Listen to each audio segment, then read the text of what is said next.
This podcast is a proud member of the Edify Podcast Network. Listen to thousands of Christian podcasts at edify.app. That's EDIFI.app. I speak to parents all the time who come up to me and they see what's happening, but they don't know what to do. And I just want to stand up and say, you can do this. Here is a solution. This is Yvette Hampton, host of the Schoolhouse Rocked podcast. Join us each week for a new episode as we offer encouragement and resources on biblical discipleship from popular speakers and authors, as well as parents just like you and me. Find out more at schoolhouserocked.com or listen anywhere you find your favorite podcast.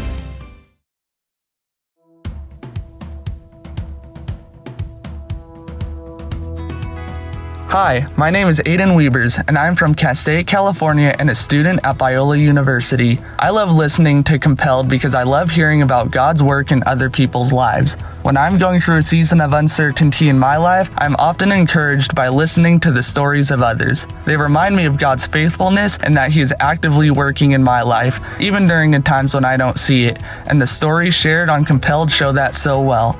I hope you enjoy today's episode.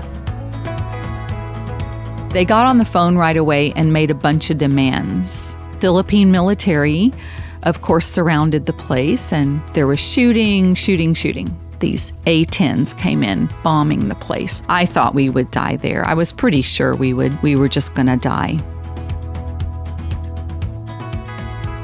I'm Paul Hastings, and you're listening to Compelled, a seasonal podcast using gripping, immersive storytelling to celebrate the powerful ways God is transforming Christians around the world. Last week, our guest was Lauren Smith.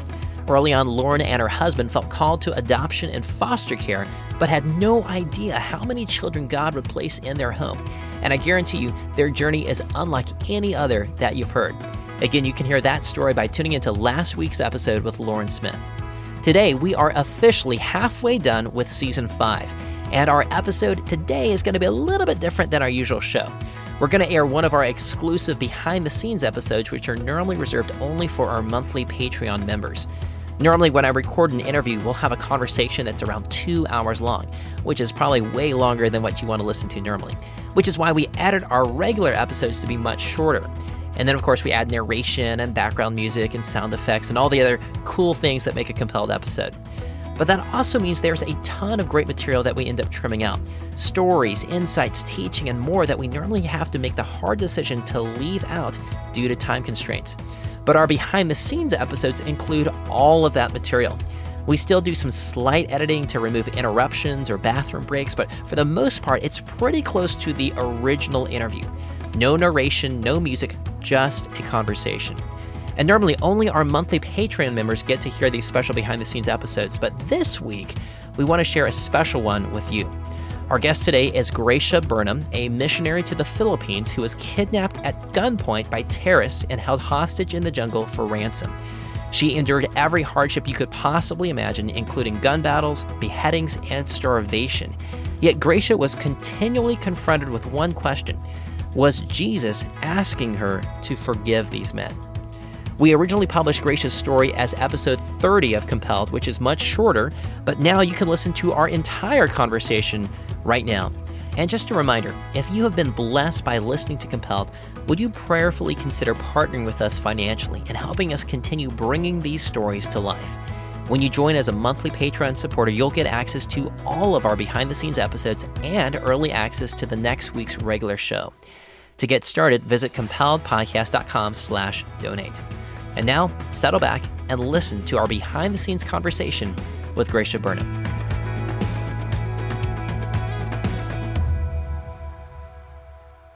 All right, well, our guest today is Gracia Burnham. And Gracia, I actually was familiar with your story back in 2001. I was 11 years old, and I remember hearing about you. I think it was in World Magazine. Mm-hmm. And as an 11-year-old kid, I can't remember if we were actually praying for you or not, but I wouldn't be surprised if we were. So that's neat. But it's really shocking just to see you face to face, though. Yeah, nice to meet you, finally. Yeah. Oh. Well, would you mind, can you just kind of walk us through your early life and then and how you came to Christ? Okay. My dad was a pastor, a very learned and godly man, and So I grew up knowing the gospel in our home. Family devotions was a big deal at our house. And I came to know the Lord very early on because of my godly upbringing, and grew up and went to Calvary Bible College in Kansas City, Missouri, Calvary University now. Okay. And met Martin there. Okay, great. And tell us about Martin.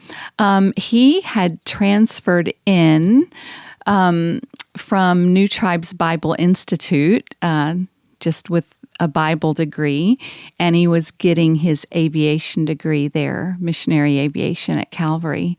And I was actually the Dean of Students Secretary. I'd graduated, and he was in charge of one of the dorms, and he had a rowdy dorm. And he would end up in the office a lot with guys. And so I got to know him, and I just liked that he was very different. He wasn't trendy. He was just, MKs, those third culture kids are very, they just kind of march to the beat of their own drum, but they're very nice kids. And so we started spending time together and got married and moved to Nebraska, where he did aerial spraying.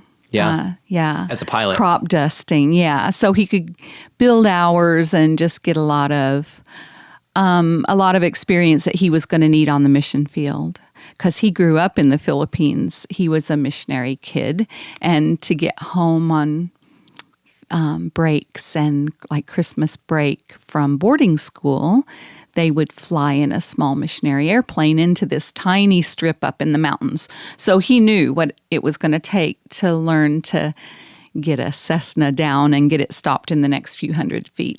He knew what it was going to require. So he just started practicing and getting all the training he could in the airplane. And yeah. Okay. And yeah, we got married, and I knew he had a heart for missions, and was so glad when God directed us back to the Philippines. He wanted to go anywhere but back to the Philippines, because he knew people would remember him and they might not trust him with their lives. Because he was a kid when they knew him. He was a kid.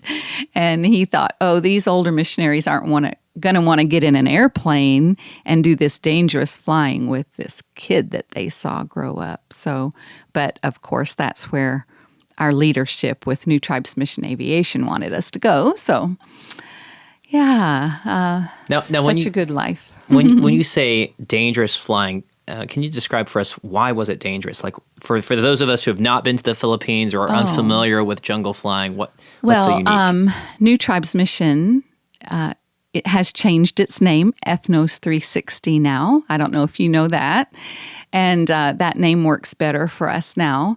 And we work with people out in the middle of nowhere, where no roads go, where you have to hike for days to get in there. And they've found that a good tool to get missionaries into a village so they can live there and work there is build a small landing for an airplane, and they would have a radio in there. And so think of everything you need for a month at your house.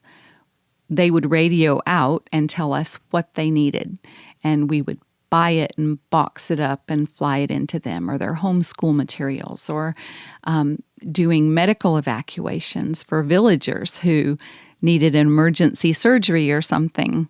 So the airplane was the link. So when you make an airstrip on the side of a mountain, there's not a lot of room. You know, you have to find the perfect conditions, and sometimes you can't. So some of the strips he flew into were like 350 feet long with,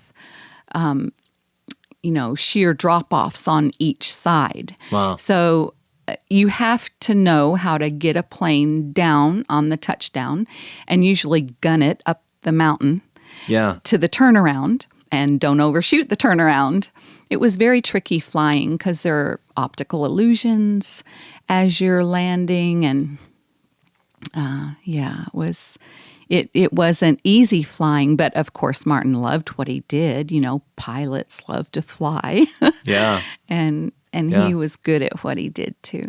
And what was your role on the mission field? I just sat by the radio while he flew and flight followed him in case he went down or had an issue. We would know where to look for him. And I homeschooled the children there. And of course, the pilot family was the party house. When people would come out for a break, they wanted pizza and someone to visit with them late at night and play Risk till midnight and goof around. So our house was the house where people came for just a good time. Yeah.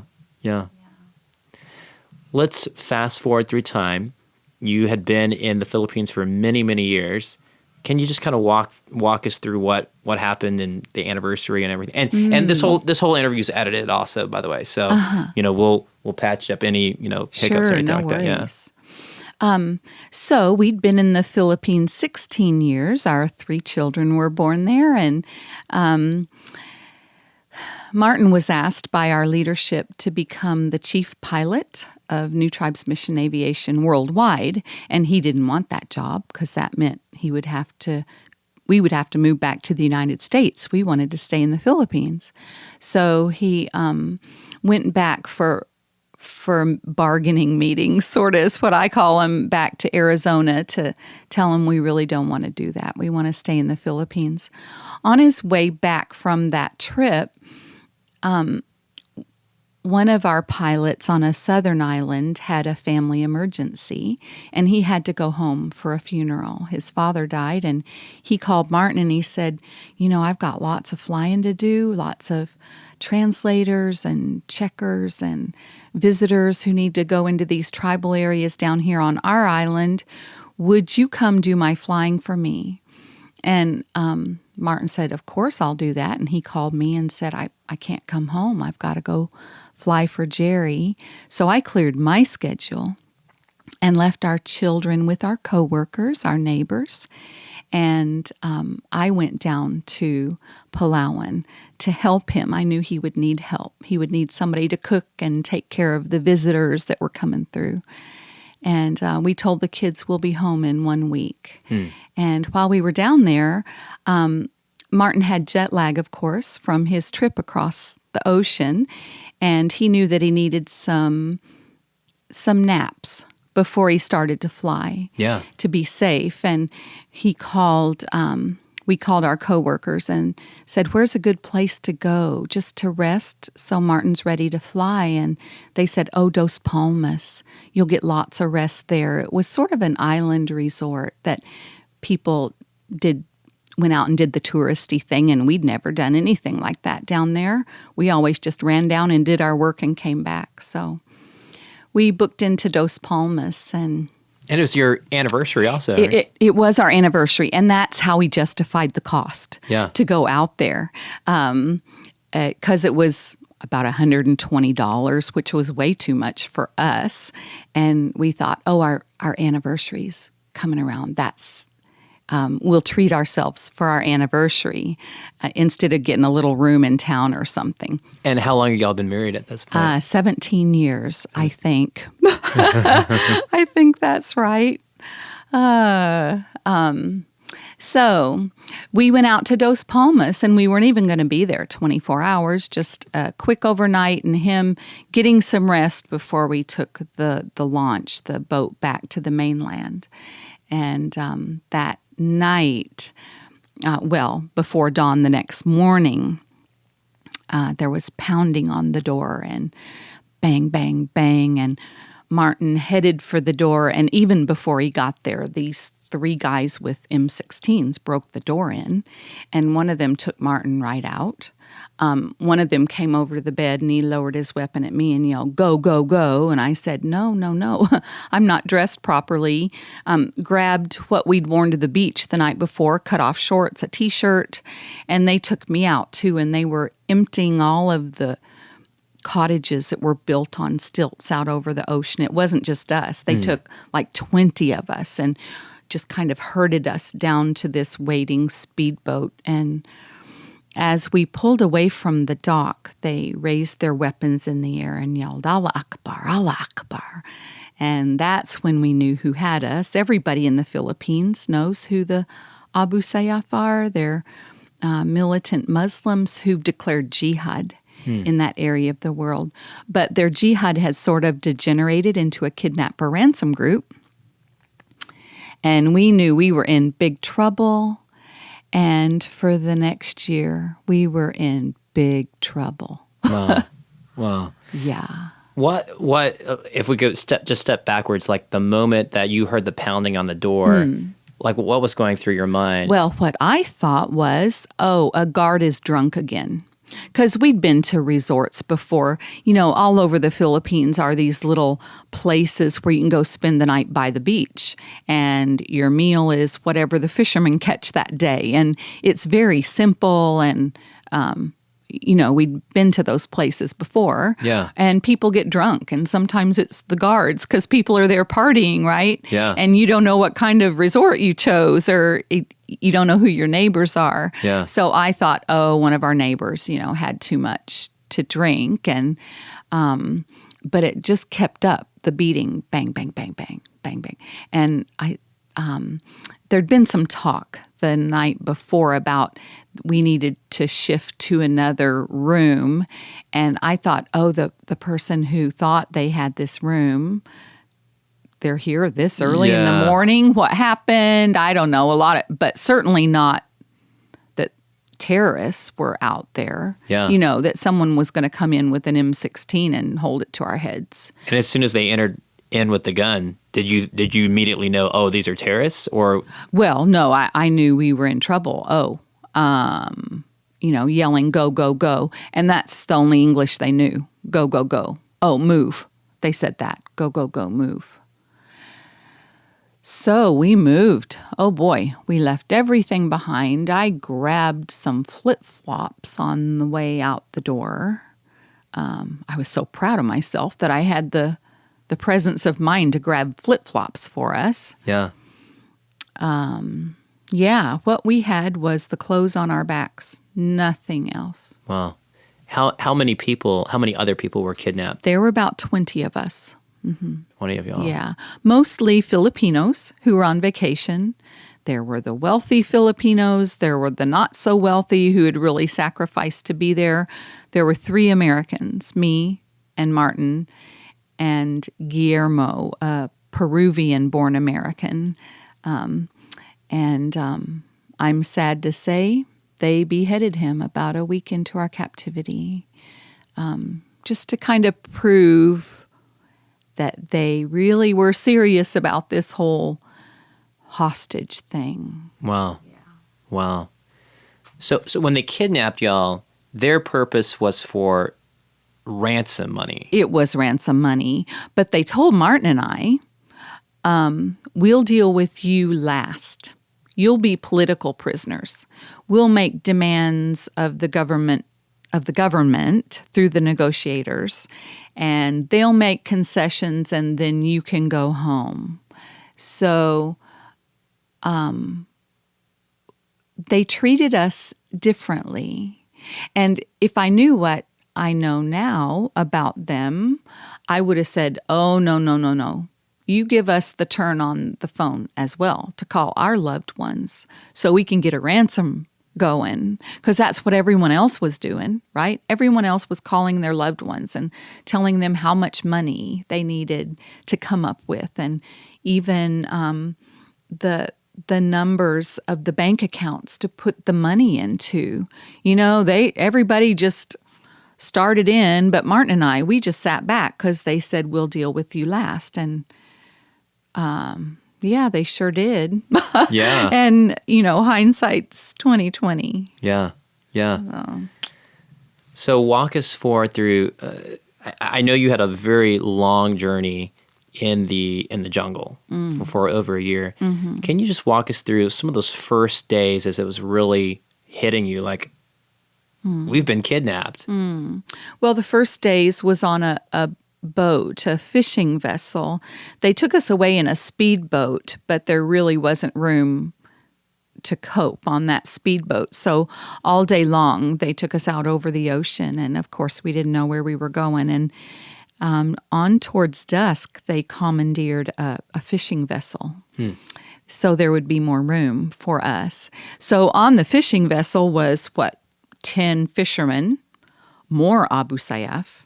There were probably about 10 of them that took us hostage. And there were probably maybe 10, 20 more on the boat. Oh, that wow. was a lot of people. And then 20 on hostages that, also. On that, yeah. It was a lot of people. And we didn't know who was who, right? Right away, we knew who the hostages were, but we didn't know who the fishermen were, who the Abu Sayyaf were. So we were just trying to be quiet and stay safe the first few hours, because we'd been through this little hostage taking course. I don't know what you call it, a safety course that our mission agency had asked us to go through. And they had said, those first few moments are the most important, when you just need to comply. And so you stay alive, because that's when everyone's trigger happy and the adrenaline's rushing. And then they'd kind of told us, just be quiet, watch, listen. And of course, we didn't know the languages that were being spoken amongst these guys. They were speaking the southern Muslim dialects like Jabakano and Tausug, and we didn't know. We'd never heard those dialects before, so we were just trying to figure out what was going on. So just kind of being quiet and letting it sort of play out. Not to say we weren't scared to death. We sure were. Yeah, and the difficulty started in, right there on the boat. At one point, there were fishermen out there, of course, and we didn't have anything to eat. So at one point, they covered us up with a tarp. Well, this is the tropics. The sun's just beating down on you. And the tropical sun, we were just in this hot house on the bottom. Yeah. The bottom of the boat. And of course, we had gone pee in the bottom of the boat. There was no bathroom. Oh, man. And at one point, we'd all been taken from our beds, and we told him we need to use the bathroom. And so the only place to go was on the floor of the boat. Oh, man. So here we were with this tarp over us, sweltering down with ick, sitting in ick. Oh. And so it wasn't nice. But they covered us so they could come alongside this fishing vessel and ask for food or, buy food. And I guess I wasn't up above, right? I guess they stashed their weapons, but To just pretend they were normal fishermen I guess or something. so, but you know what? Yeah, it'd be nice to talk to someone who was on that fishing vessel, right? Yeah. What were they thinking? Yeah. What about when you how long were you on the boat? I think 5 days, if I remember right. A nice long time. Yeah. And of course, it's the ocean, so you can't drink the water. So the only water to drink soon ran out, because they had drinking water for 10 people, not 30, 40, however many people we had on the boat. So they had, the catch was down covered with ice. So as the ice melted, that the fish were in, that was our drinking water. Oh, it man. was, you just kind of gagged as you drank it, but you had to drink something. And yeah, for the year, that was the hard thing, drinking water. Really? Yeah, always thirsty and drinking dirty river water and whatever you could come up with, we drank. Yeah. One day, we were in desperate need of water, and we came across this little pool of water that had gathered in, a rock was shaped kind of funny. There was an indented place, and so this stagnant water was there, and as I dipped my cup of water, there were leech eggs in it. And I thought, God sent us this water. Yeah. Yeah. Yeah, there was nothing nice about the rest of the year. Yeah, for sure. What happened when you made landfall eventually? I assume they were taking you somewhere. They were. We didn't know where, of course, and we were trying to watch. Martin was trying to figure out what direction we were going, so when it was all over, he could, tell the authorities, this is what we did, and he was really good at that. He was kind of the camp historian, actually, Martin was. He was pretty smart. Yeah. But, one night we got close to land, and we were just going up and down the shore, and nothing. Then we went back out into the main waters. And then the next night we did the very same thing. And on the shore there was some lamps, some lights. Oh, that was the signal they were waiting for, that their companions were there on the shore. So they pulled in as close as they could, and we just got off into chest-high water and waded to the beach and started hiking in the dark. It was dark, of course. They did all that at night. And we were hiking in the dark, and Martin had lost his flip-flops, of course. They had, I don't know, what happened to those in those 5 days on the boat. I don't know if someone took them or... Anyway, he had lost the flip-flops.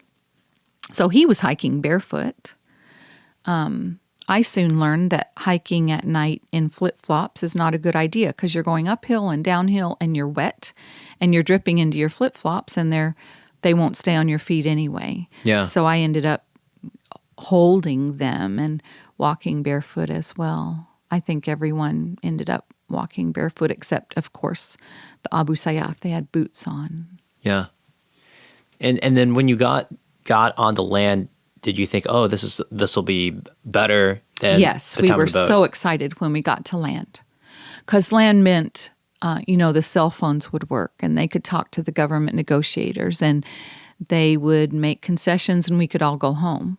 And I remember asking Martin, how long do you think this is going to last? And Martin said, 6 weeks. That should be long enough to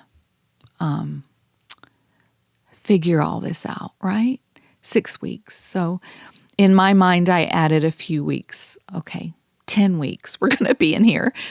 And that's the summer. And then we'll have spent our summer in the jungle and we'll go home and go back to ministry. That's what I thought. Yeah. Yeah. Tell us about when you got to the hospital. Tell us how that developed. That was early on in our captivity. We'd been walking late at night is when we would walk. And we'd already had our first gun battle. Oh, sorry. Let's back up. Tell us about that first experience then. So we were all excited because we were to land and there would be food on land and water and shelter and all this could be, figured out, right? So we were all pumped because we were on land. Yeah. And that first day on land, the military found us. We had our first gun battle and we had to learn to drop and crawl. When someone's shooting at you, you lay flat on the ground so you'll make the smallest target you can make. And the Abu Sayyaf would fire at the military and we would get up and run, or crawl, like Marines in training, crawling, whatever. Mm-hmm. And then when there was a volley of gunfire our direction, we would drop, crawl if we could, get in a gully. So that was our first experience with a gun battle, and it just freaked everybody out. Had you ever been shot at before? Oh, of course not. The normal person hasn't been in a gun battle. Yeah. You don't train for that kind of thing, and you don't even have training for it. I mean, you don't take that class in school, do you? No. What do you do when somebody starts shooting at you? So that was so discouraging. And I think it was that same day we were running for our lives from the military, got away from the military, and ran into a swarm of bees. And the bees started attacking us. So here we were running again from another enemy. And we thought, oh, this is going to be bad. And it was. So just several days into being on land, they came up with a jeepney. A jeepney is sort of a small Filipino bus with seats along the edge. And a jeepney pulled up where on the road we were late at night, and we were all tied together. So getting in the jeepney, no problem. We were still all tied together. We just sat there, but there were too many of us to all get on the jeepney, too many hostages, because they needed the guys with the guns. So I noticed that they left 3 of us off to the side. It was the employees of Dos Palmas. There was a cook and a couple of,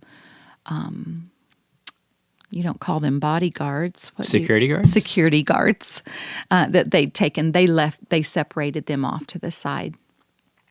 And we headed off at breakneck speed on this jeepney, just lurching around, and suddenly realized, the guy driving the jeepney didn't really know how to drive it.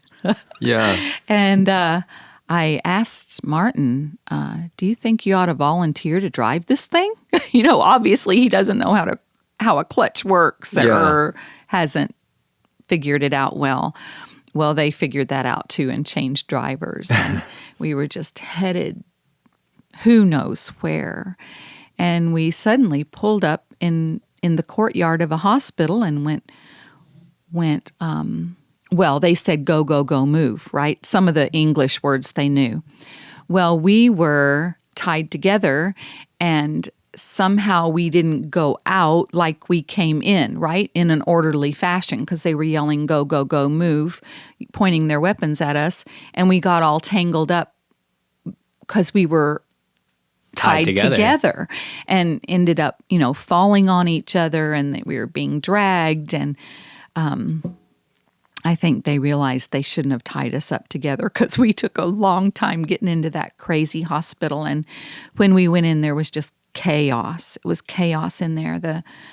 The guys were breaking the windows. In the Philippines, they use jealousy windows. I don't know if you know what those are. They're these little panes of glass that open and close with a lever, almost like the blinds we use. Almost like these blinds here. Like those, only they're wider and they're glass, and that's what they use, because at the pull of a lever you can have some air. Yeah. So these jealousy windows, they were just taking the butts of their guns and just running them down the windows, breaking every pane, glass everywhere, shouting, yelling, screaming, because the nurses were on duty.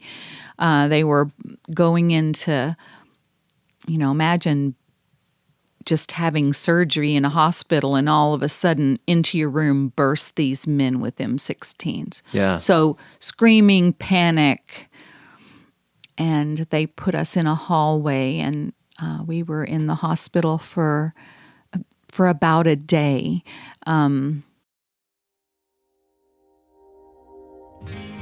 This episode is brought to you in part by He Gets Us, a national campaign bringing the story of Jesus to every zip code. Reaching over 1 million people daily, with more than 275 million views on YouTube, this is the largest campaign ever to open hearts and minds for Jesus. Now, He Gets Us is giving churches free ways to connect to the campaign so they can leverage the moment and movement for their ministries. When you connect, you'll get resources designed to give your people new ways to have conversations about Jesus and understand the culture they encounter every day. Things like discussion guides, reading plans, sermons, and more. It's easy. Just go to HeGetsUsPartners.com to learn more. Then you're ready to click those buttons that say Get Free Tools. He Gets Us is helping people discover, rediscover, and talk about Jesus. And you can too. Just visit HeGetsUsPartners.com to learn more and join the movement. This episode is brought to you in part by Seattle's Union Gospel Mission. Over 13,000 people in the Seattle area are homeless. Shauna is one of many who found a new life through Seattle's Union Gospel Mission. I was homeless for 10 years. I tried to get sober, but I couldn't avoid the relapse. I couldn't do it on my own. I remember my kids telling me they missed me and they wanted me home, and I couldn't be there for them because my addiction kept taking me away from them. I had to change for them. Through the grace of God, I found the mission, and the women I met there will be my friends and sisters for the rest of my life. At one time, I didn't think I could make it through the day without getting high. And here I am, 6 years sober. I have my kids back, and our house is full of love. And grace will lead me home. To hear more, volunteer, or donate, visit ugm.org. And what was their purpose for breaking into the hospital? Well, who knows? I think they thought because of the Geneva Convention, right? We would be safe in a hospital. So they got on the phone right away and made a bunch of demands, money and this and that. And the government response was to cut the phone lines and cut the electricity. And that made them really mad. I don't know what they expected. What? like, sure, whatever, just be still. We'll bring you whatever you're asking for, your millions of dollars or whatever. Yeah. But they weren't expecting for them to cut the electricity and the phone lines, and that made them really angry. So then the Philippine military, of course, surrounded the place, and there was shooting. And they began bombing the hospital. Where you guys were, the hostages were in there. They started bombing it. These A-10s came in, bombing the place. So there'd be a bang, and, here'd be this fire, and the Abu Sayyaf would go running down the hall. We had hostages on each side sitting along the wall, and they'd go running, excuse me, as the terrorists were excusing themselves as they ran down the hall with their fire extinguishers to put out these fires that the bombs had caused. And I thought we would die there. I was pretty sure we were just going to die there in the hospital. And at one point they came and got Martin and they said, "Come with us." And I thought, oh no, just dread filled my heart. They said, "We want you to call your mission agency because they'll know how to get in touch with the embassy and they can stop this bombing." So Martin went out and called New Tribes Mission headquarters. And at first they didn't think it was Martin. And he said, yeah, it's me. And call the American embassy, tell them to tell these guys to stop bombing the hospital. We're all going to die. And and to get out of there, we know now that they bribed the military. Someone's ransom came in.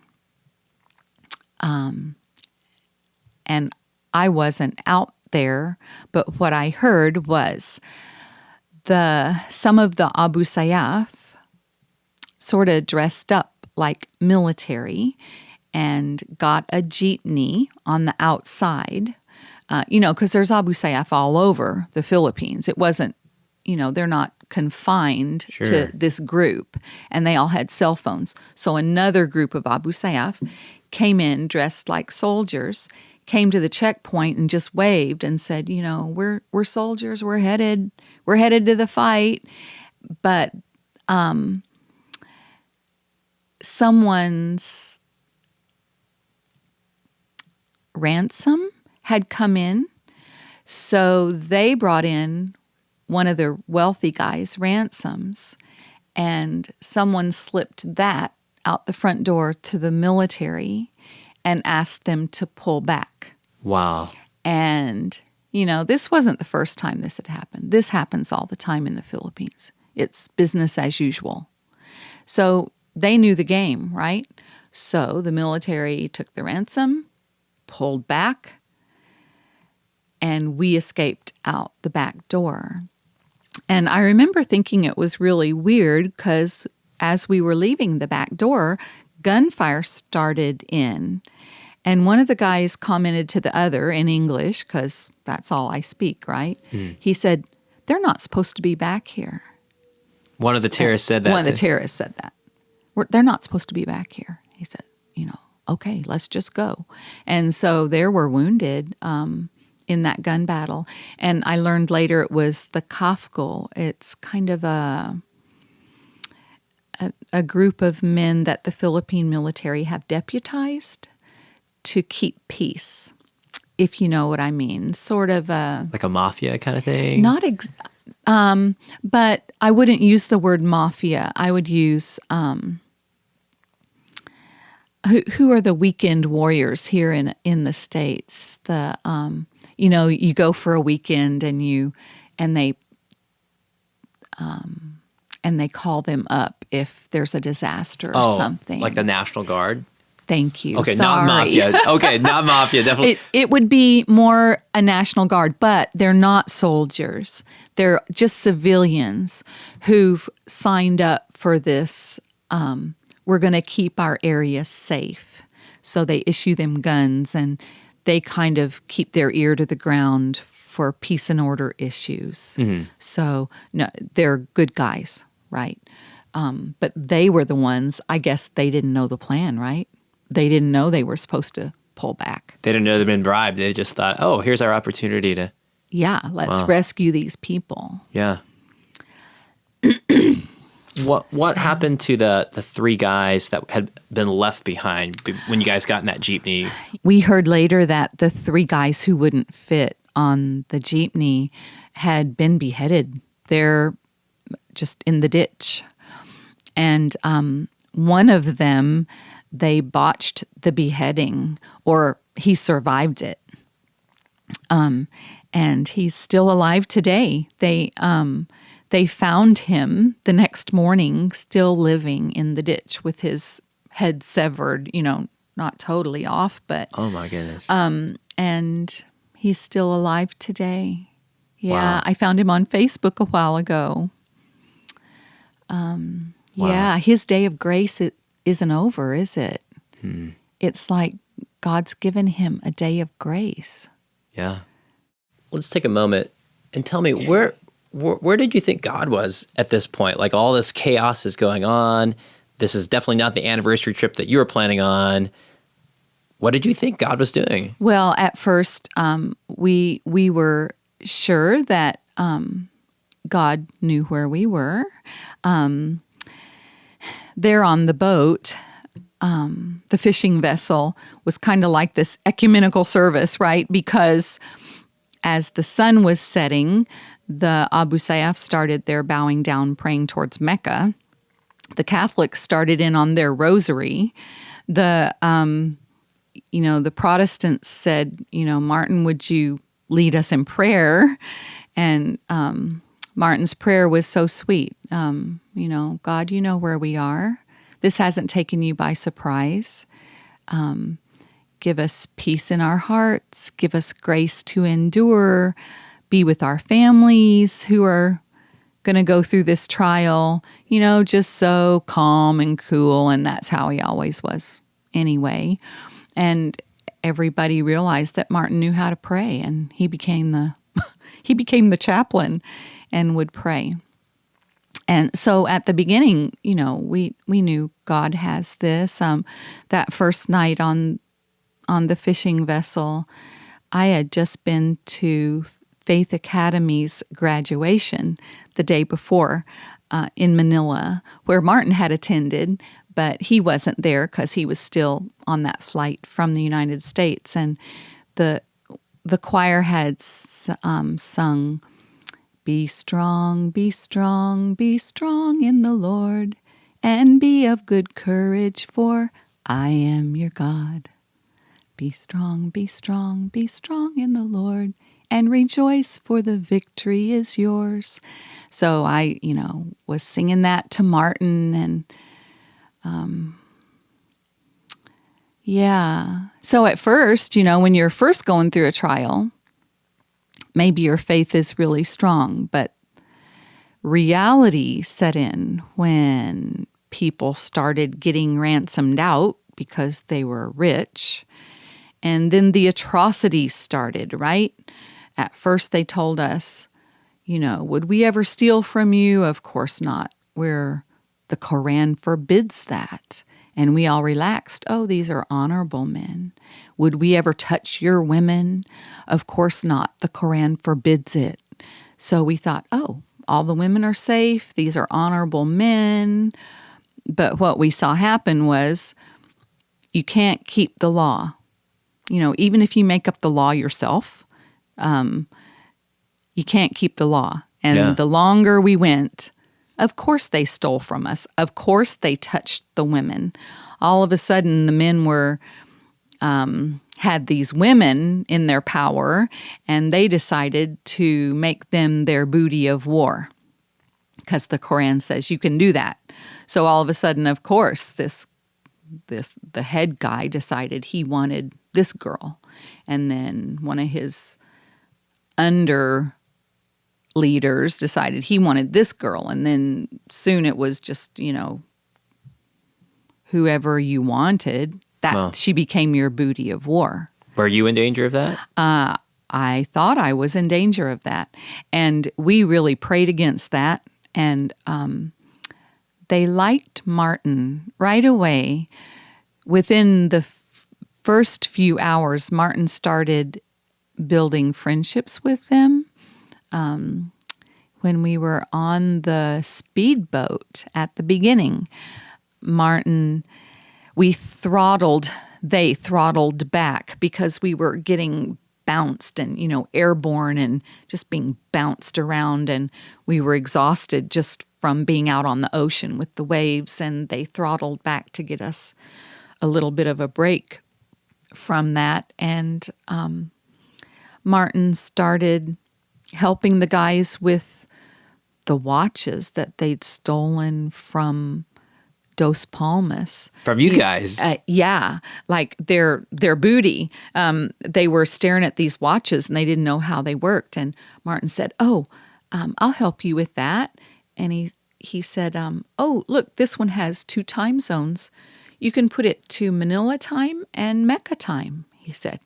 He was helping them, just building relationships right away. So they liked Martin, so they didn't touch me.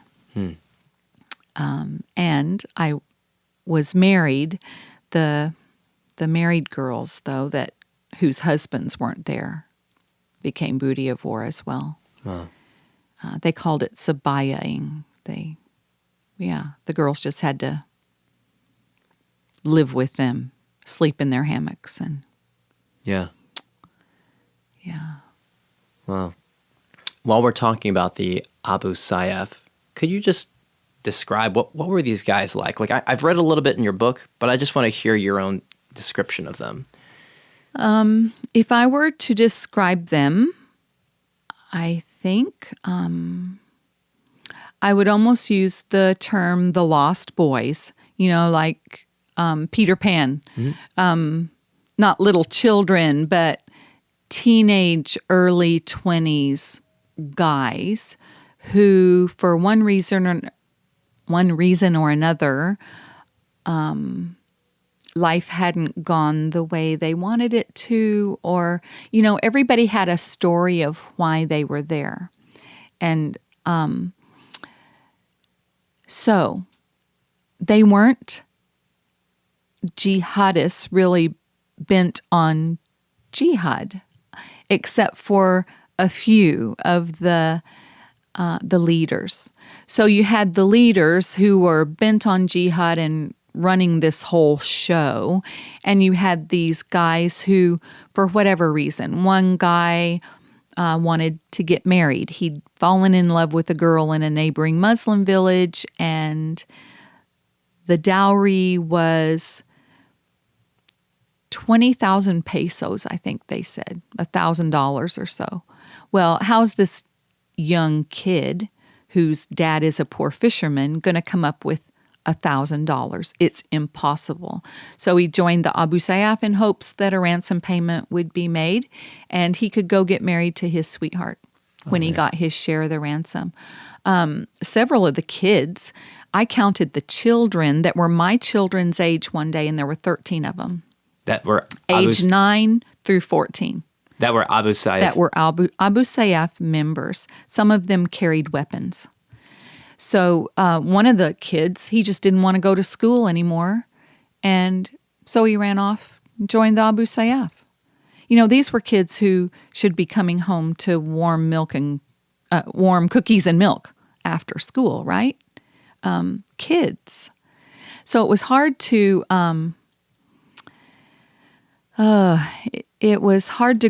lump them all into, these are all terrorists. Because some of them, I remember after one of our first gun battles, suddenly there was kind of a new guy there, and we were sitting near him, and he said, "I never wanted this." He said, "They came through our village, they asked for 3 volunteers, and if you don't send 3 volunteers to be in our group, we'll behead some of you." He said, I was the sacrifice from the village. He said, "I never wanted to be in the Abu Sayyaf. I don't even believe in this stuff." So they all had a story, right? And that's what we saw right away was, for some reason or another, they'd found themselves in this situation. And some of them, I think, realized we were all in this mess together. We were on opposite ends of the battle, weren't sure why, and we were all scared, and we all wanted to go home, except for the leaders. They knew how things worked, and they were bent on jihad. And some of them were there because they were bad guys. We tried to start talking to them, figuring out what were their ideas of God, why were they here, just kind of learning their stories. And some of them said, well, some of us are here because we're bad guys. There are rules if you're a Muslim. The way you get to heaven is by working hard.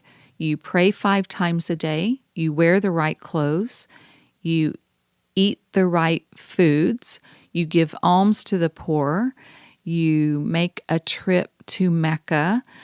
There's a whole book, a thick book of all the rules that you follow in hopes that at the end of time, when you face the judgment, Allah is going to take all your good things. You're praying 5 times a day, wearing the right clothes, all those rules you followed. He's going to weigh that against your sin. If your good outweighs your bad, you go to paradise. If your bad outweighs your good, you go to hell, which is exactly what a lot of Americans believe. Yeah. That God has a cosmic scale up in heaven. He's putting all your good things on one side and all your bad on the other, and you hope that at the end of time, your good outweighs your bad. Scripture says, if there's one thing on your bad side, you can't enter heaven. God's holy. He will not look on sin. And that was the point. When Jesus died, he took our sin on himself.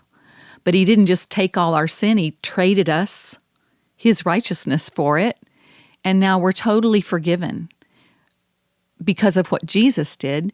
And that's something a Muslim can never know. Forgiveness. There's not any. And so imagine you're this 18-year-old kid, Muslim kid, who has slept around, which is forbidden. You've smoked cigarettes, which is forbidden. You've drunk alcohol. You've not gotten up at dawn every morning to pray. You've been lazy and stayed in bed. And you suddenly know that at the end of time, your good is not going to outweigh your bad, and your only recourse is to die in jihad, because if you die in jihad, you bypass that iffy judgment. You go straight to paradise. And a lot of them said, we're here because we're bad guys. We need to die in jihad. Martin asked one kid that we really liked one day, Martin said, what would make you happy? And he said, if I could die in jihad, I would be happy. And Martin didn't know what to say. He said, I'm going to pray that you're happy.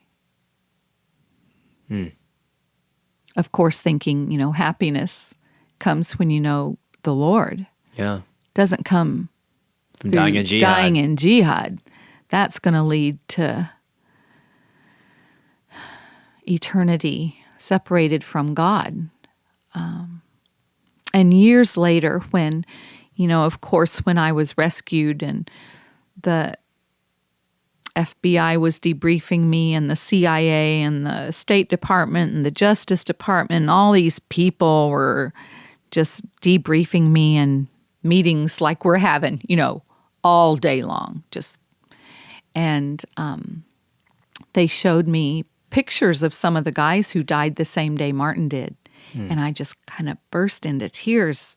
They were just rolling down my cheeks. And the FBI agent said, "Why are you crying? These are bad guys." And I said, "These guys are in hell.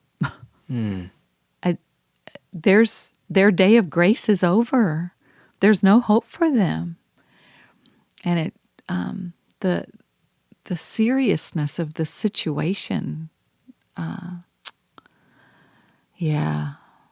very, very sad. They've bought into this religion that the enemy of our souls has had a long time to figure out what works, right? Yeah. And he set up this crazy religion where all your life you don't know if you're good enough. You try and you try and you try, and there's no peace. And you carry this heavy burden of your sin with you. Which is why they said 80% of Muslims who are coming to the Lord today, and all over the world that's happening, Muslims are coming to Jesus. 80% of them have a testimony that they have a dream or a vision, and a man in white comes and he says, "Come to me, you who carry heavy burdens, and I will give you rest." And they think there's rest out there somewhere, and they don't know how to find it, but they start asking God can we have rest for our souls? And Scripture says, if with all your hearts you truly seek me, you will surely find me, says the Lord.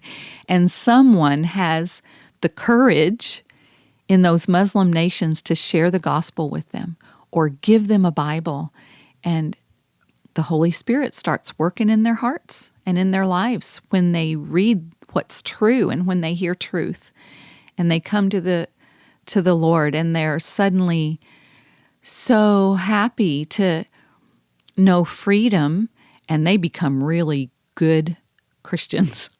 They become so bold because they've been rescued from the kingdom of darkness, and they know what that feels like. And they've been stuck in this kingdom of light where you're free and you have a God that loves you, and instead of is counting all, ticks on the wall for everything bad you do. And they just fall in love with the God of the Bible. Yeah. Because he's so different from the one they've served. Yeah. And they've been so disillusioned. And I just kept thinking, if these guys could just know Jesus. Yeah. A lot of them knew the gospel. They'd heard it before. They'd heard it before. Growing up in the Philippines, on their islands, of course, there were believers and there were churches, and several of them during high school had been involved in youth groups at these churches and had heard truth. One of the leaders of the group, Abu Sabaya, could quote John 3:16. He said, there was a day, he said, I went to this youth group because I just fell in love with this girl in my high school class. And so I started going to church with her. And there was this day I heard what Christians believe, and I was ready to accept it. And they started having communion. And I knew that if I went forward, it would change my life forever. And he said, instead of going forward for communion, I made a decision and I ran from there. And I bought into the Muslim faith as my own. Sabaya made a decision. God was working in his heart, and he squelched that. And what happened to Sabaya? Sabaya died about a week, 10 days after Martin did. They were desperate. By the time our rescue or that final gun battle happened, we were this ragtag, exhausted team of people because most everybody had gone AWOL. You know, they got out of there. At one point, there were 80 Abu Sayyaf, 20 hostages. That's a lot of people to feed. And we were starving, and they got sick of it and disillusioned, and everybody, one by one, would just take their weapons and go home. We would wake up, and there'd be 10 guys just gone one morning. So we dwindled to, there were 17 of us, 14 Abu Sayyaf, 3 hostages at the end. Wow. And we were starving. We hadn't eaten in 10 days. I didn't know you could go that long without food. We had water and we had salt. And we were just at our wits' end. And so we had that final gun battle, and I was rescued. Martin died there on the hill, and so did the other hostage, and the guys retreated down the river. Well, after I got out, I met with, the president of the Philippines and Philippine military, and I said, these guys are desperately trying to get off this island because they're in big trouble. You should be watching the shoreline. Because so they started watching the shoreline, and about 10 days after our rescue, these guys tried to escape off that island in a boat, and the military had helicopters and boats down there, and there was a shootout on the water, and Sabaya died in that shootout. He got what he wanted, right? He wanted to die in jihad. He got it. Yeah. So sad. Very sad. And you multiply that by hundreds of thousands who have no hope for their souls. And Muslims right now are our greatest opportunity. They're coming to America because they're sick of that. They're sick of the terrorism, and they're sick of having to live under oppression, and they come to America for a better life, and what they want is what we want, a free place to live and a place to raise your children, and that your children will be safe.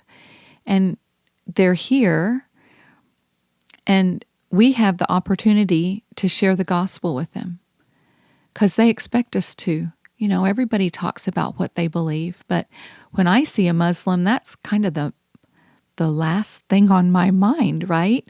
When I see a lady covered in the mall,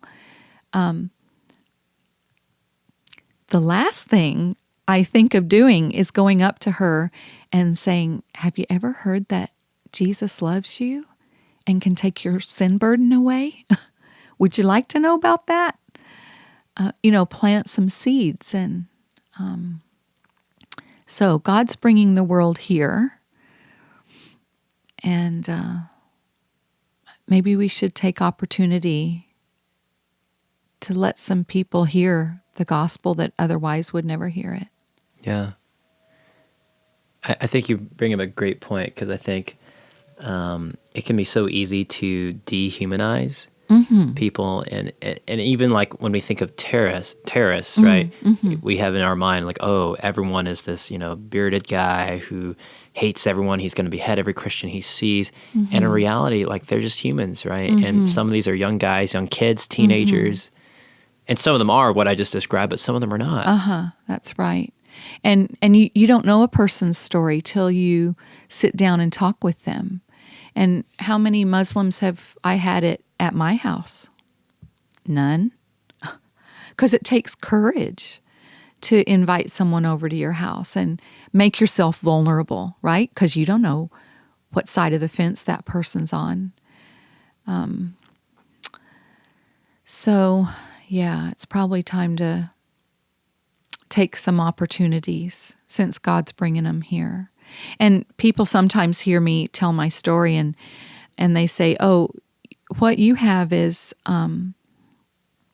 you've heard of the Stockholm Syndrome, where a person takes on the grievances of those who are holding them hostage.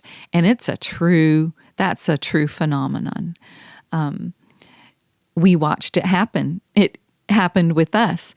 Every once in a while, Martin and I would say, okay, who are the bad guys here? The bad guys are the ones feeding you. They're the ones sheltering you in a gun battle. They're the ones taking care of you. Who are the good guys? The good guys are the ones shooting at you, because it became all mixed up.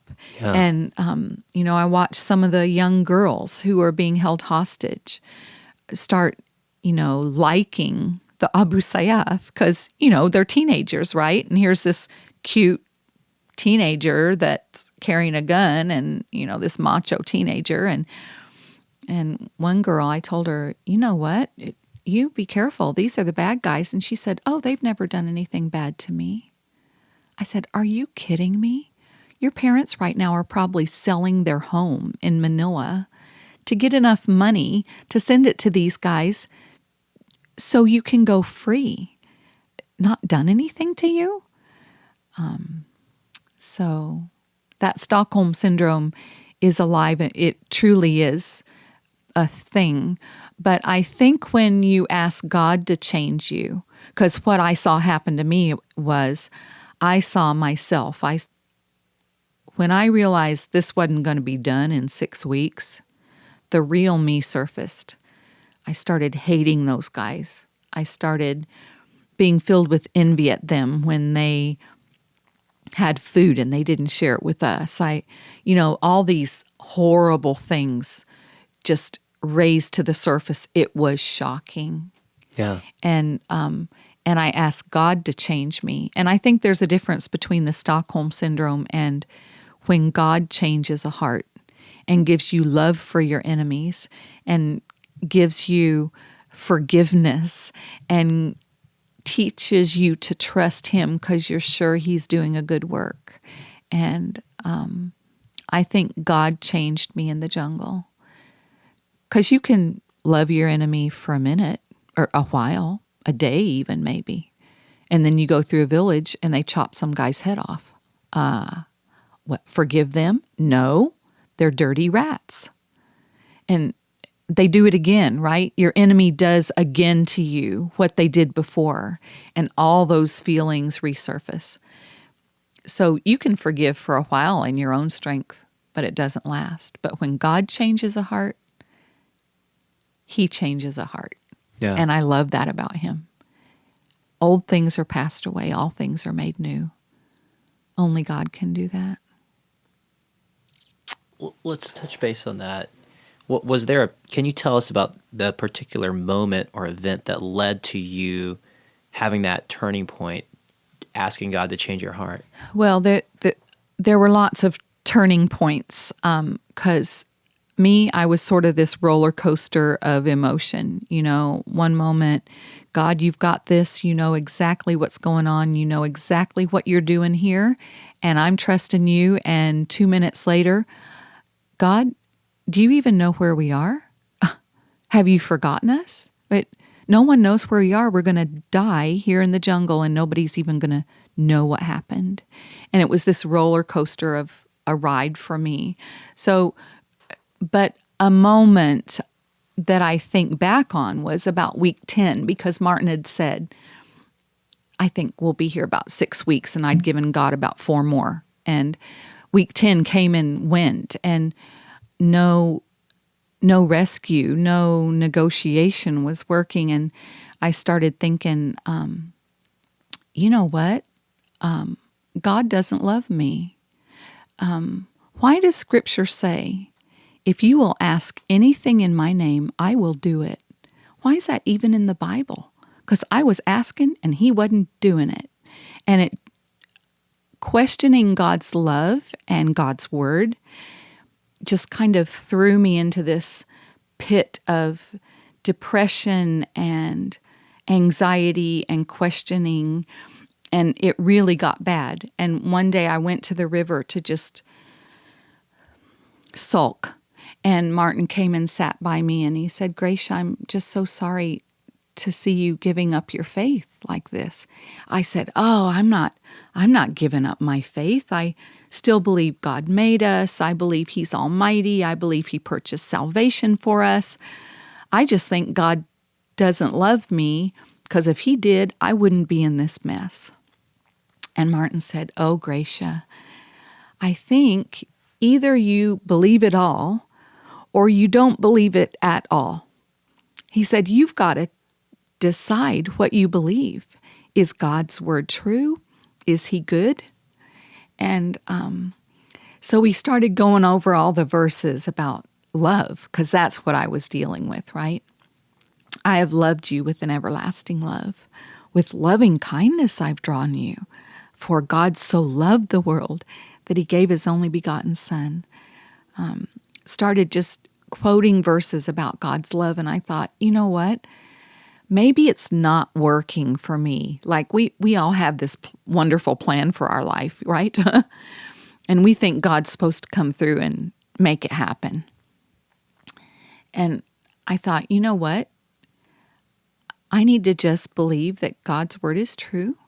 He says he loves me. Doesn't seem like it. I don't feel loved. I don't feel blessed. I don't feel like I'm in the heavenlies with him. But Scripture says I am. Either it's true or it's not true, and I'm going to choose to believe it's true. And it's like in that moment, God put it in my heart to start asking for things. Ask for forgiveness in your heart, since you can't do it yourself. Ask for love for them. You know, the fruits of the Spirit, love, joy, peace, long-suffering, gentleness, goodness, those aren't things you make happen in your heart. Those are gifts from the Holy Spirit of God. And I started asking for him. And he did the work. And that's what I love about him. God's in the heart-changing business. And that's what he does well, and he does it. He does it for our own good, to establish us and give us a future and a hope and life abundant. We have life abundant even when we're going through this horrific thing that was just plopped in our laps, or some self-inflicted trial, right? Yeah. Sometimes we do stupid things, and all of a sudden we're at the bottom and we think, how did that happen? You know, take heed lest you think you've got it all together. You're going to fall. And we find ourselves at the bottom, and there's nowhere to look but the Lord, because we know that that's the only thing we've got right now. Yeah. And I love that about him. Throughout our history, the American church has played a vital role in the establishment and preservation of religious and civil liberty. Being salt and light requires knowledge of our culture as we fulfill the Great Commission and make disciples of all nations. And to be a biblical citizen, you need a firm understanding of biblical principles and know how to apply them in the world around us. You can be a catalyst for restoring biblical values in your neighborhood, state, and nation if you're prepared. My friends at Patriot Academy sat down with Christian leaders, pastors, and historians around the nation who are engaged in today's cultural battles and designed a tool for biblical citizens that's easy to use, captivating, and impactful. Instructors include Kirk Cameron, George Barna, David Barton, Matt Staver, and more. Through this course, you'll learn how the founders relied on their Christian moorings and biblical worldview to secure the blessings of liberty. You'll be treated to thought-provoking historical facts and inspirational true stories that aren't taught in our educational institutions today. And ultimately, you'll be edified and equipped to embrace your faith and practice biblical citizenship in modern America. Ready to get started? Go to biblicalcitizens.com to sign up and get free access. Again, that's biblicalcitizens.com.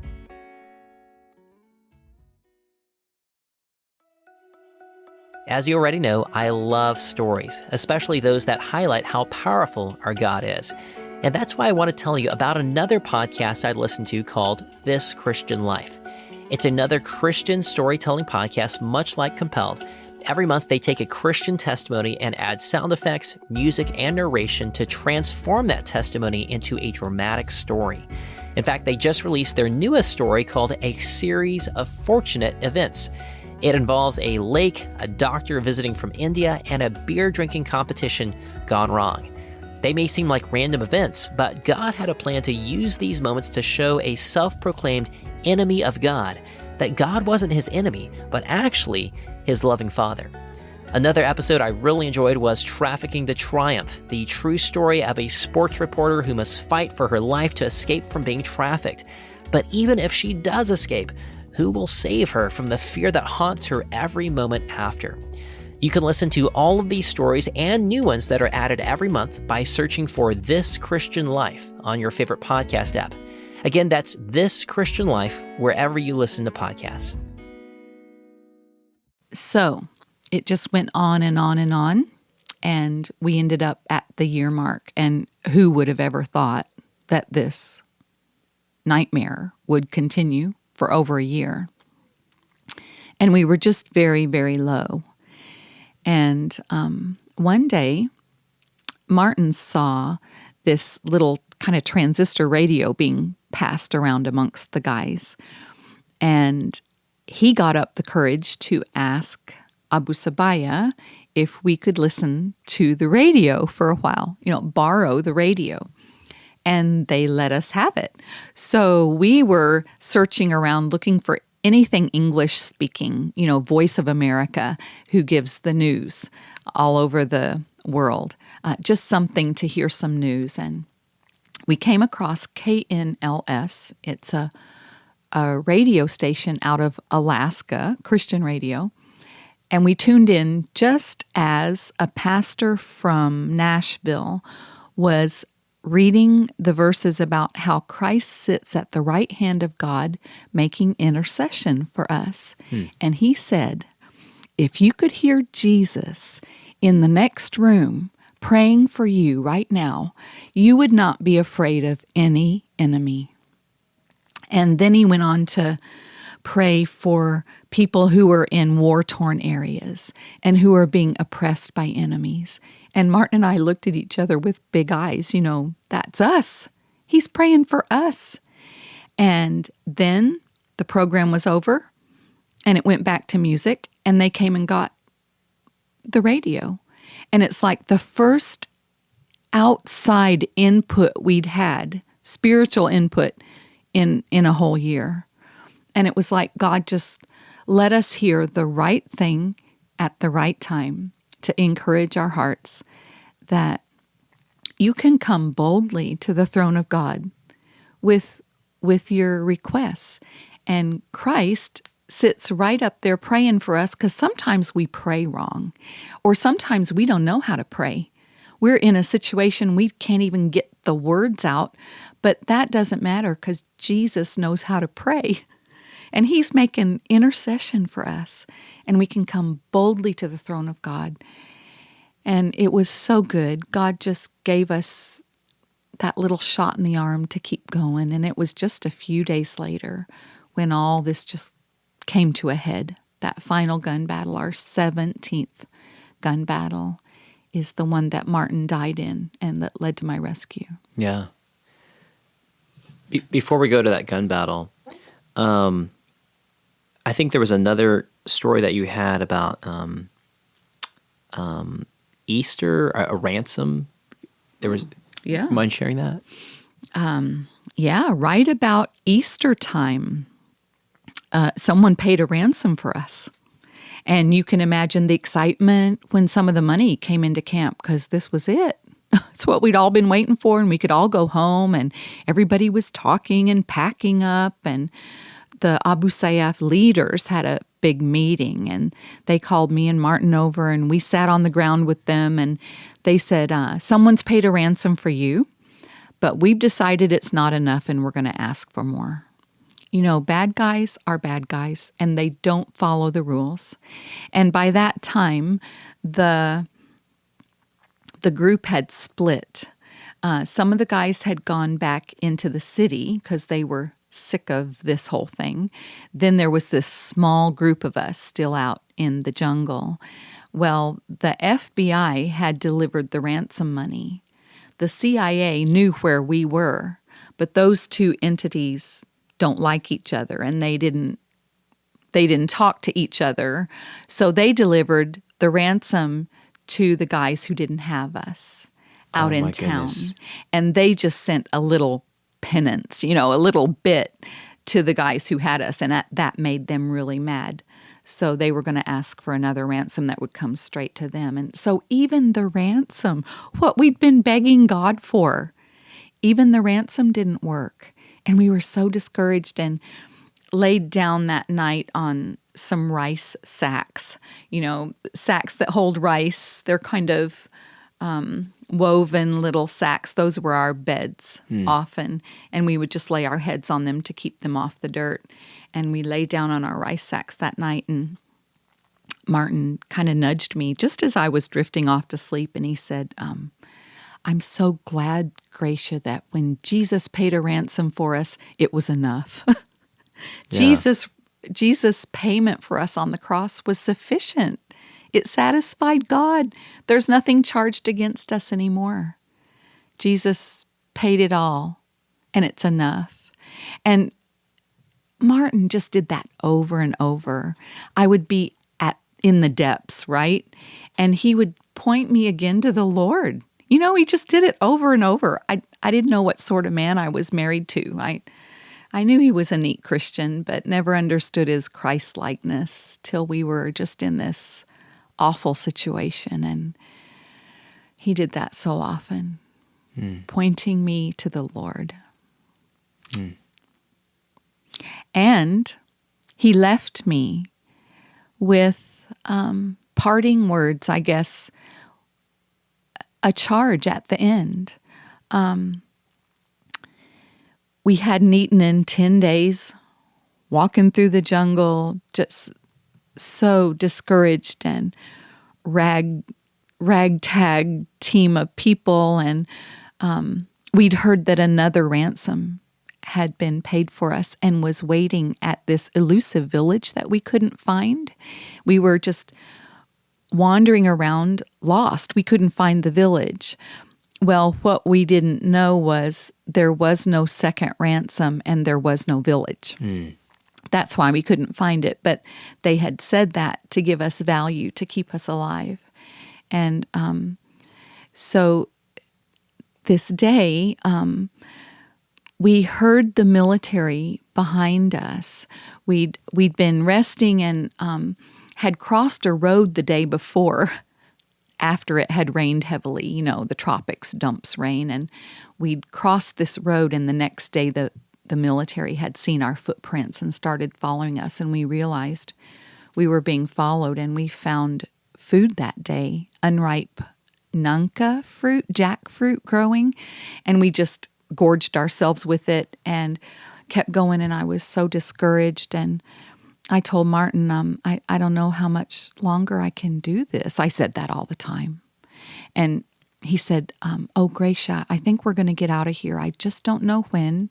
Let's just keep going and see what God does.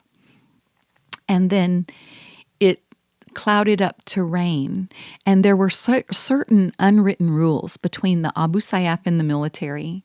They never fought at night, so you could move at night, and they never fought in the rain. Everybody just hunkered down in the rain and waited for it to pass, so there was never pursuit in the rain. So it was clouding up to rain, and we thought we were safe, so we set up our hammocks and our plastic sheeting that would shed the water, and we laid down for a rest. And Martin said to me, Gracia, I've been thinking about Psalm 100 all day long, especially that first verse that talks about serving the Lord with gladness. He said, this does not seem like serving the Lord.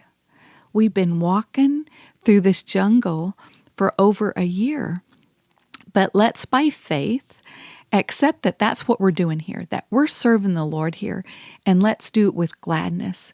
And we laid down for our rest, and minutes later, the military, they didn't stop for the rain. They came over the hill and they opened fire on us, and Martin was dead. It's like his last words to me, serve the Lord with gladness. You know, a person's last words are very important. Everybody wants to know what their loved one said at the end. And that's just kind of become my life's theme. I'm just going to do what God calls me to do, figure that out, do it with my whole heart, do it with gladness. So thankful for that charge at the end. Yeah. Mm. Did you realize right away that he had passed? Right away when they opened fire on us, I was hit in the leg. So I dropped from the hammock, because that's what I'd been taught to do, right? Make a flat surface.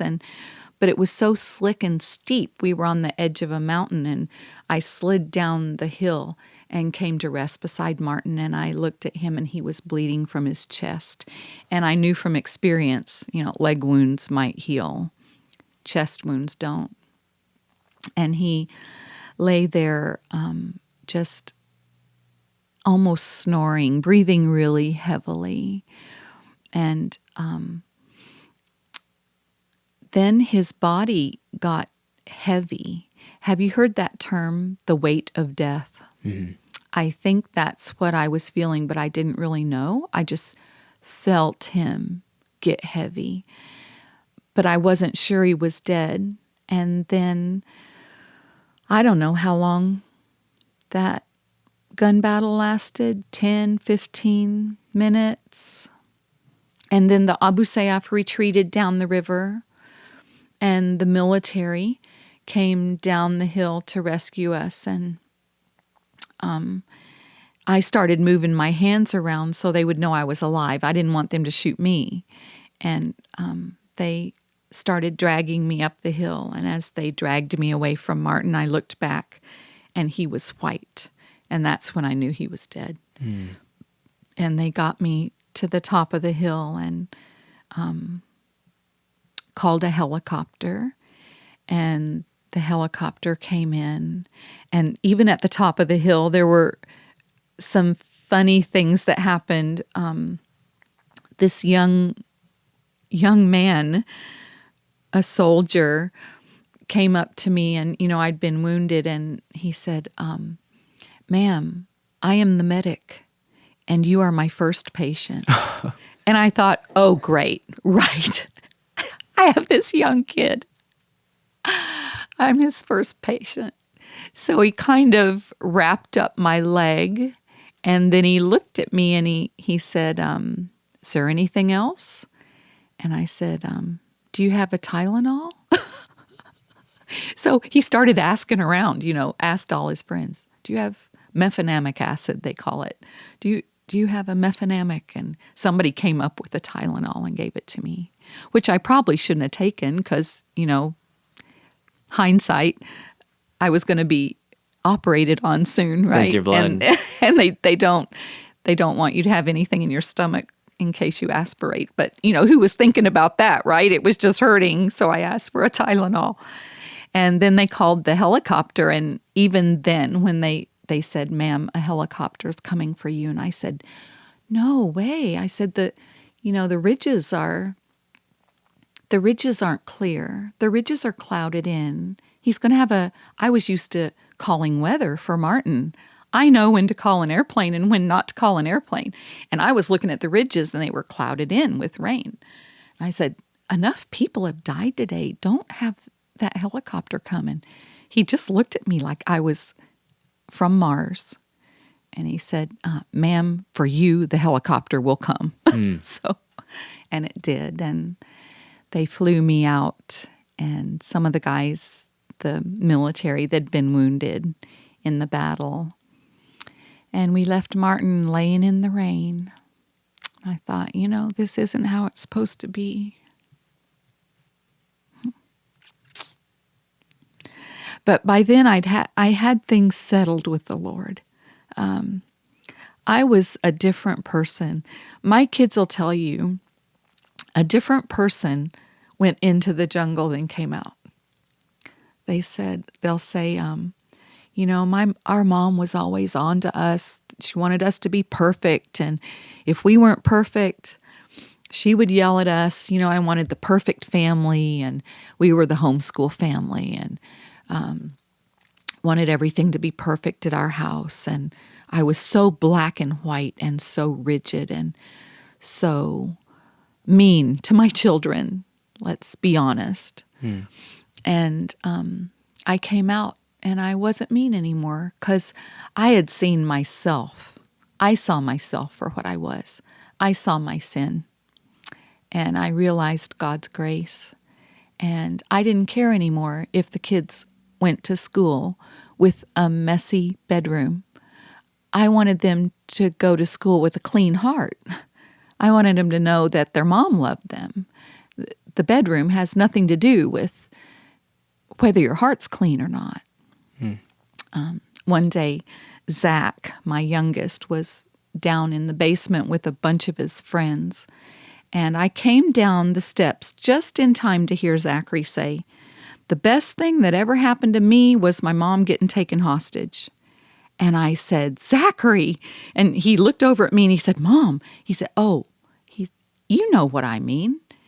And I said, "Yes, I know what you mean." You have a mom that shows some grace now. I knew what he meant. And I'm so thankful that that for one thing, I came out changed. God did it. Wouldn't it be sad to go through this horrific trial and come out on the other end just the same way you went in, or worse, bitter, angry, blaming? Wouldn't that be sad not to have learned some life lessons? Yeah. Wow. Yeah. So hopefully I've learned some life lessons. Wow. Thanks for sharing. Yeah, you're welcome. Martin just sounds like a really incredible guy. I wish you could interview Martin. I wonder what he would say. I would love to hear his side of the story and, hear him put into words what God did in his heart. Yeah. But I'll see him soon. And, I came home and would go to everywhere I went. There was a microphone stuck in my face. Yeah. And they had warned me about that. The American government is so good about that. They sent a counselor, quote unquote counselor. Everyone that's been taken hostage, they send someone to talk to them from the U.S. And this guy had come from an Air Force base in Washington State, and he knew Jesus. And it was so good. And he gave me bits of advice, but something he said was, "Gracia, go home and make the media your friend. Don't think of them as your enemy. All they want is a soundbite from you. They want 3 or 4 sentences from you So they can go back and give it to their boss, and they can go do the next thing, right? Make it your plan to make them successful, and you can say anything you want. He said, put things on a 3x5 card and carry it around in your purse. And when somebody sticks a microphone in your face, just be ready, and they'll love you.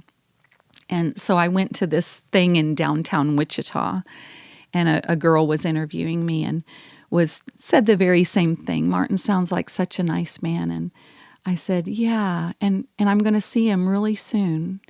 And this look of horror came over her face. She said, what do you mean? And I said, life is a vapor, right? Our life is really, really short. I'm going to see Martin really soon. Eternity's a long time.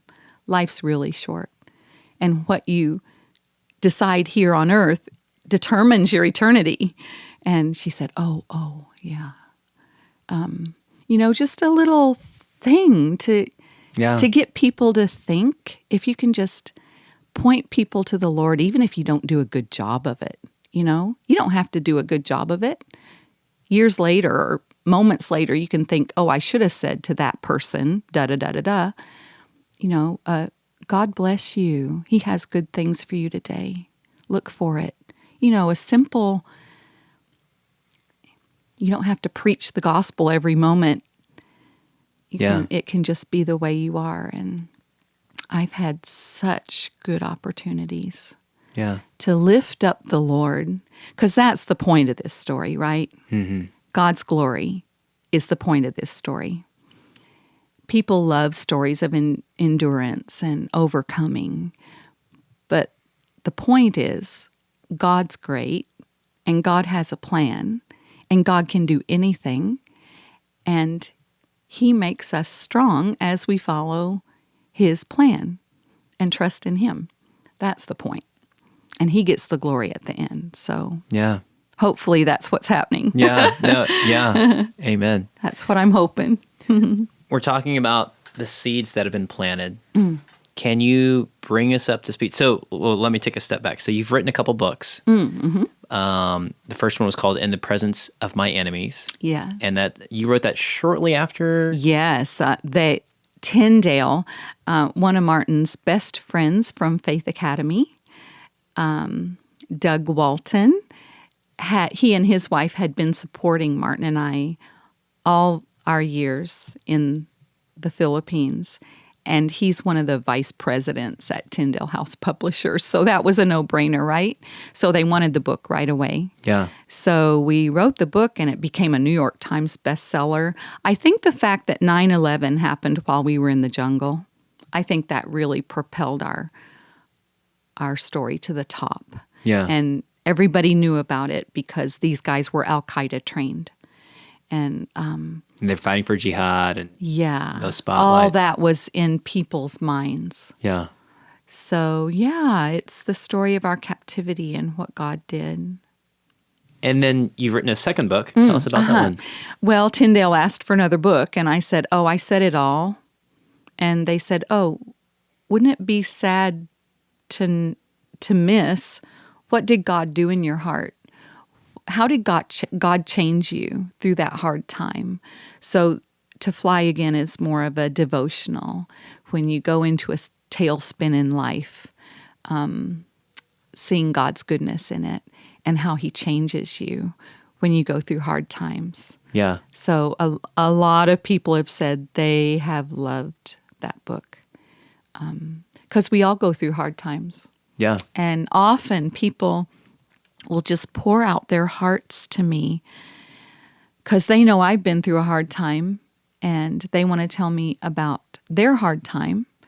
And I just can always point them to the Lord, even if I don't do a good job of it. And the weird thing, even when I'm trying to hide and not be, I went on vacation a while back and I just went somewhere where no one would know me and I didn't tell anybody where I was and I just kind of hid. And I went to a country music show thing and this lady didn't even know who I was, but during the intermission, she came over and just poured her heart out to me. And I thought, is there something on my forehead that makes people share their burdens with me? Maybe it's a huge blessing, or maybe it's a huge curse. I don't know. Yeah. But it's almost those God has selected you and said. It's the weirdest thing. I can be walking through the grocery store and someone will, they'll start whispering to their companion, there's Gracia. And then they'll come up to me and just, our daughter's 18 years old and she's just pulling away from us and seems very far from the Lord. Do you have any advice for us? Or, just right in the middle of picking what cheese you want. Yeah. But who else gets those opportunities, right? You just take your opportunities and encourage someone and point them to the right place. Yeah. Yeah. As we were starting this interview, you alluded to the fact that some of the Abu Sayyaf things have happened. You want to share about that? Tell us the story about that. It would be dumb to not tell you the rest of the story. It's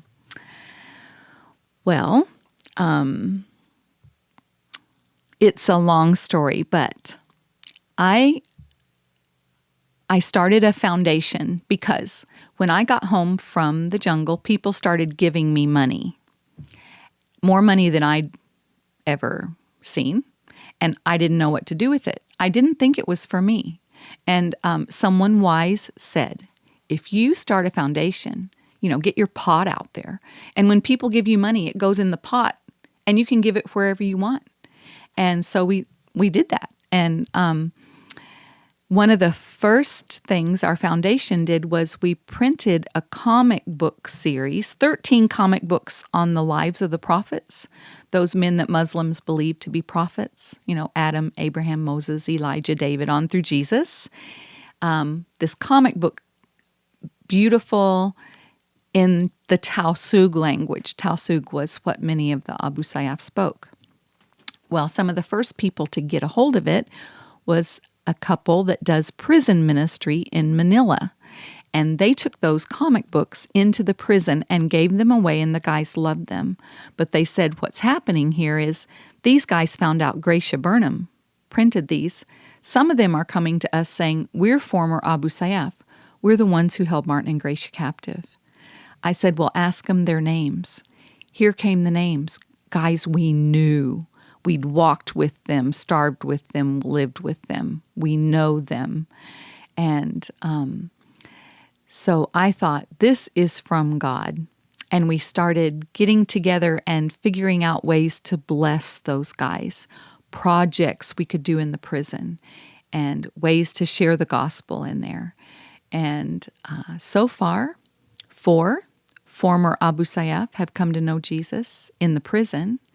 A 5th one I just learned about several months ago. I was in Dallas speaking, and a pastor in a very rural area of the Philippines knew that someone was going to come and hear me speak, a Filipino couple, and they said, tell Gracia about this new family we have in our church. He was one of the leaders of the Abu Sayyaf. His whole family has come to the Lord. They've changed their name, moved to a new area, and they're trying to grow in their walk with God quietly while they can, because someday if someone recognizes him, he needs to pay for his crimes, right? And so that wasn't, the 5th person wasn't just one person, it's a whole family. Wow. Has come to the Lord. Wow. And, that had nothing to do with me. But God's letting me see what's happening, in his economy. Yeah. He's letting me see what's happening. I think just to encourage me, because he loves doing good things for his children. Yeah. Yeah. Just to clarify, the Abu Sayyaf members who have come to Christ, were any of them the direct captors that you had? Yeah. Oh, yeah. The 4 that have come to the Lord in the prison, I know them well. Wow. A couple of them, well, one of them for sure, I've been told is a secret believer. He's afraid to let people know that he's become a believer because, those fingers, those jihad fingers are really long, and they could, it's against Right. their religion to change, right? If you change, you're supposed to die.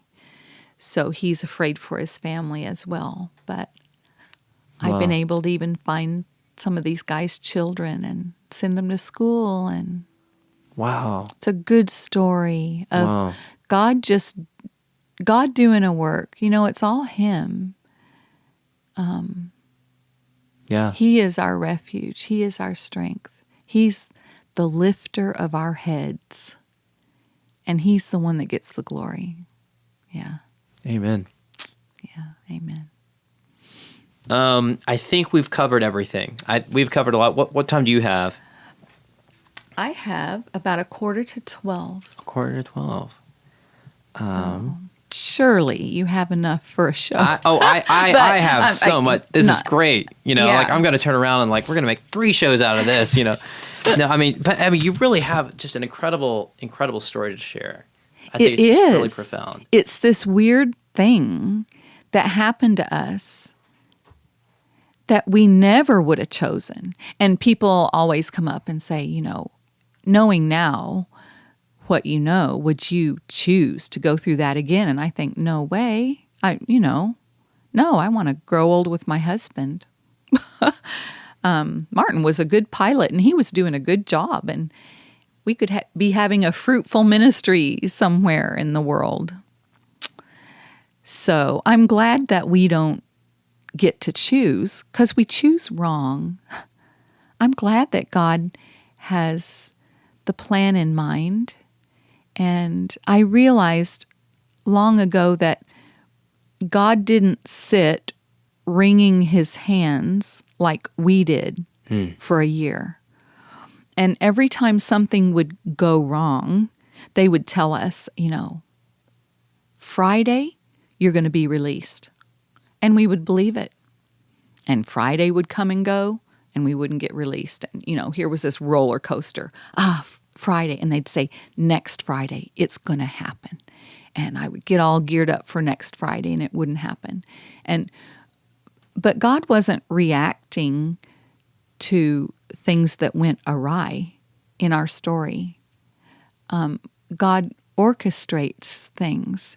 And I used to say we were just in the wrong place at the wrong time. And my sweet friend, Marcia, reminded me, Gracia, you weren't in the wrong place at the wrong time. You were in the right place at the right time. And, that's just kind of mind-blowing, right? It just blows your mind that God had that planned for us. And his plans are good, to give you a future and a hope and to prosper you. And his plan is to establish you and make you strong and make you a voice for him. So I think of, Syrian refugees right now who have fled their country. They have nothing to go back to.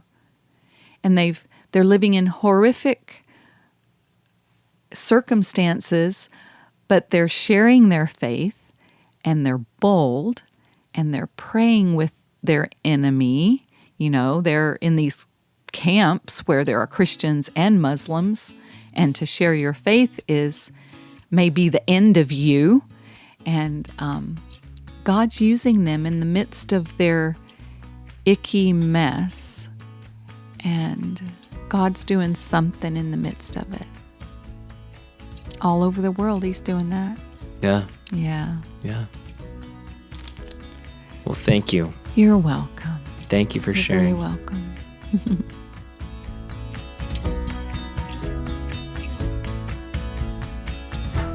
My wife and I interviewed Gracia 3 years ago, before the pandemic, which basically feels like a lifetime ago.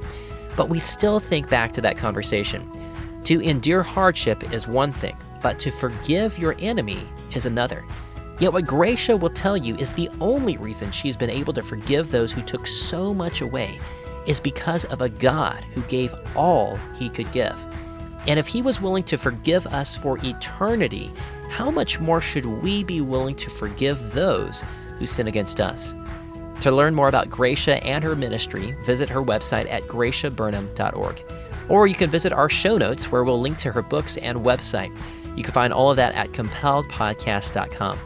Again, just a reminder, this was a special behind-the-scenes interview, and you can listen to 50 other interviews just like this one when you become a monthly member on Patreon. Get started and get access to all of our behind-the-scenes interviews at compelledpodcast.com/donate.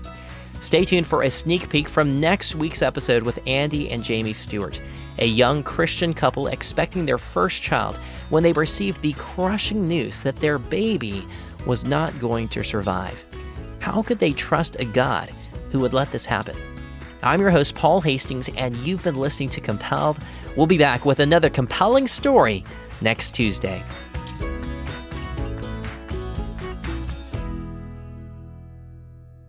Just by the ultrasound that he had seen before, I think he had a pretty good guess as to what he thought it was, and then just was confirming that when he was there. So it was very quick. But he handled it much better. He was really sweet and compassionate. He got down on our level, was holding my hand, and said, "I'm sorry, but your son is not going to make it."